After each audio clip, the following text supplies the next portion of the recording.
ಇದಕ್ಕೆ ಯಾರು ಜವಾಬ್ದಾರಿ? ನನ್ಗೆ ಜನರಿಗೆ ಗೊತ್ತಾಗೋದಿಲ್ಲ ಇದೆಲ್ಲ ಅಂತೇಳಿ. ಜನರಿಗೆ ಗೊತ್ತಾಗಲ್ಲ ಅಂತ ಹೇಳೋದಕ್ಕೆ ಒಂದು ಕಾರಣ ಇದೆ. ಯಾಕೆ ಗೊತ್ತಾಗಲ್ಲ ಅಂದ್ರೆ ಜನರ ಗಮನವನ್ನ, ನಮ್ಮ ಸಂವಿಧಾನದ ಪ್ರಕಾರ ಆಡಳಿತ ನಡೆಸ್ತೇನೆ, ಜನರ ಗಮನವನ್ನ ಫ್ರೀ ಕೊಡೋದ್ರಲ್ಲಿ ಹೇಳ್ತಾರೆ. ಫ್ರೀ ಕೊಡೋದು, ಆಮೇಲೆ ಅವರಿಗೆ ಧಾರ್ಮಿಕವಾಗಿ ಜಾಗೃತೆಗೊಳಿಸೋದು, ಆಮೇಲೆ ಅವ್ರಿಗೆ ಒಳ್ಳೆ ಶಿಕ್ಷಣ ಇಲ್ಲ. ಶಿಕ್ಷಣ ಮತ್ತು ಆರೋಗ್ಯ ಎರಡು ಜವಾಬ್ದಾರಿಯುತವಾದ ಸರ್ಕಾರ. ಓದಿರೋ ನಮ್ಮನ್ ಬಿಡಿ ಸರ್, ಓದಿರೋ ನಮ್ಮನ್ ಬಿಡಿ, ಓದಿಲ್ದಲ್ಲ ಇರೋ ನಮ್ಮ ತಂದೆ ತಾಯಿ ಡಾಕ್ಟರ್ ನಿಮ್ಮ ಹತ್ರ ಬರ್ತಾರೆ, ಏನೋ ಕಾಯಿಲೆ ಇದೆ ಅಂತ ತೋರಿಸ್ಕೊಳ್ತಾರೆ, ನೀವು ಮೆಡಿಸಿನ್ ಬರ್ಕೊಡ್ತೀರಿ, ಹೋಗಿ ತಗೊಳ್ತಾರೆ ತಿಂತಾರೆ.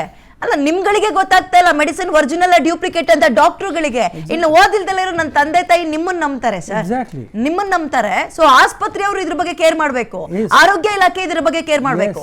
ಮೆಡಿಕಲ್ಗೆ ಹೋಗಿ ಆಸ್ಪತ್ರೆಗೆ ಹೋಗಕ್ ಆಗ್ಲಿಲ್ಲ ಅಂದ್ರೆ ನನಗೆ ಜ್ವರ ಇದೆ ಅಥವಾ ತಲೆನೋವಿದೆ ಮೆಡಿಸಿನ್ ಕೊಡಿ ಅಂತ ಕೇಳ್ತೀನಿ ಅಷ್ಟೇ, ಯಾವುದೋ ಒಂದು ಮಾತ್ರೆ ಕೊಡಿ ಅಂತ ಕೇಳ್ತೀನಿ, ಅವ ಯಾವುದೋ ಕೊಡ್ತಾನೆ. ಅಥವಾ ನಾನು ಒಂದು ಪ್ರಿಸ್ಕ್ರಿಪ್ಷನ್ ತಗೊಂಡೋಗಿ ತೋರಿಸಿದ್ರೆ ಇದೇ ಕಂಪನಿದಿಲ್ಲ, ಬಟ್ ಸೇಮ್ ಏನ್ ಹೇಳ್ತೀರಿ ಅದಕ್ಕೆ ಕಾಂಬಿನೇಷನ್ ಬೇರೆ ಬೇರೆದಿದೆ, ಇದನ್ನ ಕೊಡ್ಲಾ ಅಂತ ಕೇಳ್ತಾರೆ. ನಮಗೇನ್ ಗೊತ್ತು, ತಗೊಬಂದು ತಿಂತಾ ಇದೀವಿ. ಇದು ಚೂರು ಹೆಚ್ಚು ಕಡಿಮೆ ಮಾಡಿದ್ರೆ ಪರವಾಗಿಲ್ಲ, ಜೀವನ ತೆಗೆದ್ರೆ ಬರ್ತೀನಿ ನಾನು ಇದಕ್ಕೆ. ಬರ್ತೀನಿ. ಡಾಕ್ಟರ್ ಪವನ್ ಅವರೇ, ನನ್ನ ಧ್ವನಿ ಕೇಳಿಸ್ತದೆ ಅನ್ಕೊಳ್ತೀನಿ. ಅಲ್ಲ ಸರ್, ಈ ಆನ್ಲೈನ್ ಅಲ್ಲಿ ನಾನು ಚಪ್ಪಲಿ ತಗೊಳ್ತೀನಿ, ಬಟ್ಟೆ ತಗೊಳ್ತೀನಿ, ಊಟವನ್ನು ಅಥವಾ ಫುಡ್ ಅನ್ನು ಕೂಡ ಡೆಲಿವರಿ ಮಾಡಿಸ್ಕೊಳ್ತೀನಿ. ಇದೇ ಆನ್ಲೈನ್ ಅಲ್ಲಿ ಮೆಡಿಸನ್ ಕೂಡ ಸಿಗುತ್ತೆ, ಎಲ್ಲಾ ತರದ ಮೆಡಿಸನ್, ಯಾವ್ದೋ ಚಿಕ್ಕ ಪುಟ್ಟ ತಲೆನೋವು ಮೈಕೈ ನೋವಿಂದಲ್ಲ, ಕ್ಯಾನ್ಸರ್ ತನಕಲೂ ಮೆಡಿಸನ್ ಸಿಗುತ್ತೆ. ಅಲ್ಲಿ 50% ರಿಯಾಯಿತಿ ಅಂತ ನೋಡ್ತೀನಿ ನಾನು. ನನಗೆ ದುಡ್ಡು ಉಳಿತು, ನಾನು ತಗೊಂಡು ತಿಂತಾ ಇದ್ದೀನಿ. ಹಾಗಾದ್ರೆ ಆನ್ಲೈನ್ ಮೆಡಿಸನ್ ಎಷ್ಟು ಡೇಂಜರು? ಮೇಡಮ್, ಈಗ ಡಾಕ್ಟರ್ ಕಾಮತ್ ಅವರು ತುಂಬಾ ಚೆನ್ನಾಗಿ ಹೇಳಿದ್ರು. ಇದನ್ನ ನಾವು ಕೂಡ ನಮ್ಮ ಇಂಡಿಯನ್ ಮೆಡಿಕಲ್ ಅಸೋಸಿಯೇಷನ್ ಹಾಗೂ ಸಾಕಷ್ಟು ಅಸೋಸಿಯೇಷನ್ ಗಳಲ್ಲೂ ಕೂಡ ಇದನ್ನ ಅಪೋಸ್ ಮಾಡ್ತಾ ಇದೀವಿ. ಆಮೇಲೆ ಈಗ ಫಾರ್ಮಾ ಅಸೋಸಿಯೇಷನ್ ಕಡೆಯಿಂದನೂ ಕೂಡ ಇದನ್ನ ಅಪೋಸ್ ಮಾಡ್ತಾ ಇದೀವಿ.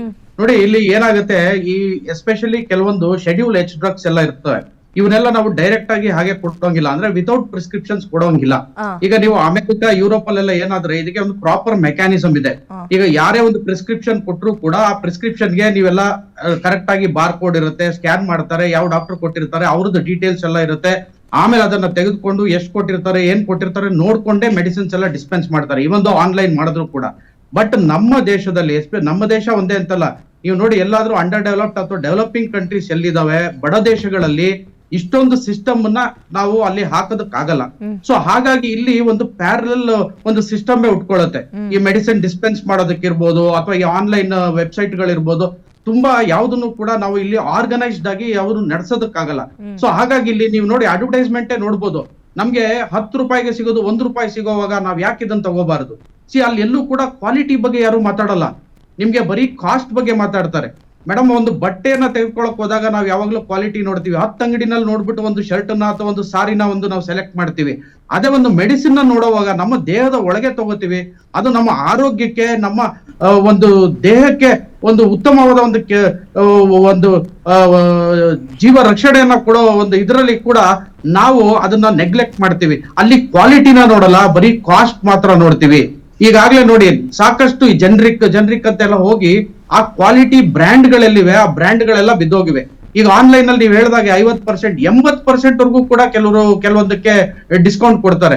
ನೀವೀಗ 50%, 80% ಡಿಸ್ಕೌಂಟ್ ಕೊಡುವಂತ ಮೆಡಿಸಿನ್ ಗಳ ಕ್ವಾಲಿಟಿ ಏನಿರುತ್ತೆ? ಅದರಲ್ಲಿ ಕ್ವಾಲಿಟಿ ಏನೂ ಇರಲ್ಲ. ಏನಂದ್ರೆ ನಾವು ತೆಗೆದುಕೊಂಡಾಗ ನಾವು ಕಮ್ಮಿ ಕೊಟ್ಟಿದೀವಿ ಅನ್ನೋದು ಒಂದೇ ಅವ್ರಿಗೆ ಸಮಾಧಾನ ಇರುತ್ತೆ, ಆದ್ರೆ ಕಾಯಿಲೆ ವಾಸಿ ಆಗುತ್ತಾ?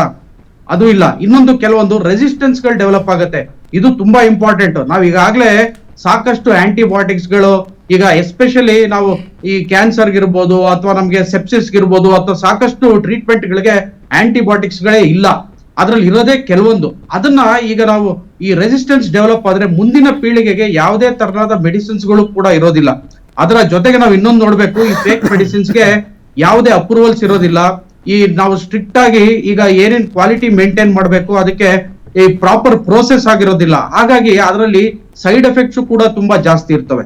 ಸೊ ಇದು ಜೀವಕ್ಕೂ ಕೂಡ ತೊಂದರೆ ಆಗುತ್ತೆ. ಮುಂದಿನ ದಿನಗಳಲ್ಲಿ ಅದು ಸಾಕಷ್ಟು ಪೇಷಂಟ್ ಗಳಿಗೆ ಎಫೆಕ್ಟ್ ಆಗುತ್ತೆ. ಇದನ್ನ ನಾವೆಲ್ಲೂ ಇದರ ಸ್ಟಡಿಗಳು ಸಿಕ್ಕೋದಿಲ್ಲ. ಇದು ಪ್ರತಿಯೊಬ್ಬರಿಗೂ ಗೊತ್ತು ಇದೆಲ್ಲ ನಡೀತಾ ಇದೆ ಅಂತ, ಆದ್ರೆ ಇದರ ಆಳ ಎಷ್ಟಿದೆ ಅಂತ ನಮ್ಗೆ ಗೊತ್ತಾಗಲ್ಲ. ಏನ್ ನಾವು ನೋಡಿದೀವಿ, ಇದು just tip of the iceberg ಅಷ್ಟೇ. ಈಗೇನ್ ನಮ್ಗೆ ಇಲ್ಲ 5,000 ಕೋಟಿ ಸಿಕ್ಕಿದೆ, ಆದ್ರೆ ಇದಕ್ ಮುಂಚೆ ಸಾಕಷ್ಟು ಹೇಳ್ದಾಗೆ ಸಾಕಷ್ಟು ವರ್ಷಗಳಿಂದ ಈ ಡ್ರಗ್ ಮಾಫಿಯಾ ನಡೀತಾನೆ ಇದೆ. ಸಾಕಷ್ಟು ಇದೆ ಒಳಗಡೆ. ಆದ್ರೆ ಎಷ್ಟು ಡ್ಯಾಮೇಜ್ ಮಾಡ್ತಾ ಇದೆ ನಮ್ಮ ಸಮಾಜಕ್ಕೆ, ನಮ್ಮ ದೇಶಕ್ಕೆ, ಎಸ್ಪೆಷಲಿ ಆರ್ಥಿಕತೆ ಮೇಲೆ ಕೂಡ ಇದು ಸಾಕಷ್ಟು ಎಫೆಕ್ಟ್ ಆಗುತ್ತೆ.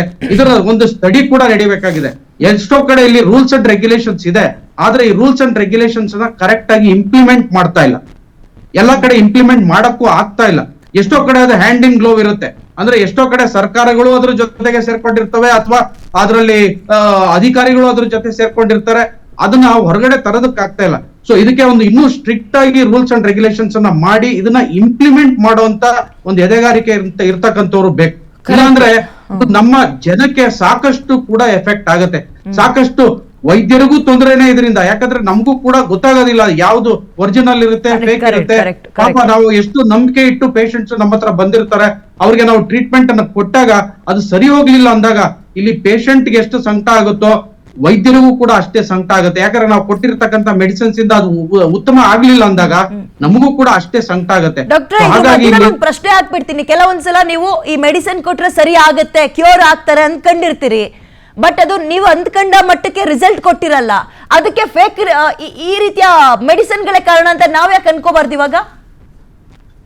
ಮೇಡಮ್, ಅಲ್ಲಿ ಏನಾಗುತ್ತೆ, ಅಲ್ಲಿ ಸಾಕಷ್ಟು ಕಾರಣ ಇರುತ್ತೆ, ಮೆಡಿಸಿನ್ ಒಂದೇ ಕಾರಣ ಇರೋದಿಲ್ಲ. ಅದಕ್ಕೆ ನಾವೆಲ್ಲ ಯೂಶಲಿ ಏನ್ ಮಾಡ್ತೀವಿ ಅಂತಂದ್ರೆ, ಕೆಲವೊಂದು ಮೆಡಿಸಿನ್ ಗಳನ್ನ ಕೊಡುವಾಗ ನಾವು ಮುಂಚೆ ಟ್ರೈಡ್ ಅಂಡ್ ಟೆಸ್ಟೆಡ್, ಯಾವ ಕಂಪನಿ ಮೆಡಿಸಿನ್ ಚೆನ್ನಾಗಿದೆ, ಕ್ವಾಲಿಟಿ ಚೆನ್ನಾಗಿದ್ಯಾ ಇಲ್ವಾ, ಇದು ಕೊಟ್ರೆ ಯಾವ ರೀತಿ ಆಗುತ್ತೆ ಏನು ಅಂತ ನಾವು ನೋಡಿ ತೆಗೆದುಕೊಂಡು ನಾವು ಕರೆಕ್ಟ್ ಆಗಿ ಬರ್ಕೊಟ್ಟಿರ್ತೀವಿ.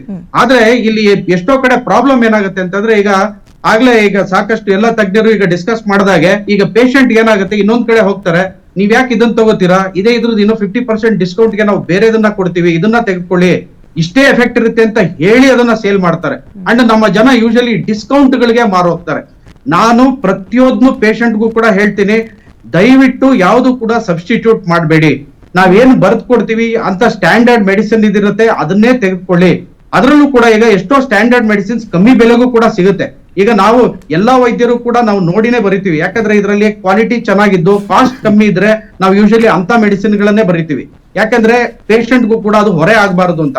ಹಾಗೆ ಅದ್ರ ಜೊತೆಗೆ ಕ್ವಾಲಿಟಿ ಜೊತೆ ಕಾಂಪ್ರಮೈಸ್ ಮಾಡ್ಕೊಳ್ಳೋದಿಲ್ಲ. ಈಗ ಕಮ್ಮಿಗೆ ಸಿಗುತ್ತೆ ಅಂತ ಅನ್ಬಿಟ್ಟು ಕ್ವಾಲಿಟಿನೇ ಇಲ್ದೇ ಇರ್ತಕ್ಕಂಥ ಮೆಡಿಸಿನ್ ಕೊಟ್ರೆ ಏನ್ ಪ್ರಯೋಜನ? ಮೊದಲು ಜನ ಅದನ್ನ ಬಿಡ್ಬೇಕು. ಅಂದ್ರೆ ನಮಗೆ ಕಮ್ಮಿಗೆ ಸಿಗ್ಲಿ ಅನ್ನೋದಕ್ಕಿಂತ ಫಸ್ಟ್ ಕ್ವಾಲಿಟಿ ಸಿಗ್ಲಿ, ಜೊತೆಗೆ ಕಮ್ಮಿ ಇರ್ಲಿ. ಸೊ ಅದು ಮೊದಲು ಕ್ವಾಲಿಟಿ ಬರ್ಬೇಕು. ಅದನ್ನ ಆ ಮೆಂಟಾಲಿಟಿ ಚೇಂಜ್ ಆಗ್ಲಿಲ್ಲ ಅಂತಂದ್ರೆ ಜನರು ಕೂಡ ಮೋಸ ಹೋಗ್ತಾರೆ.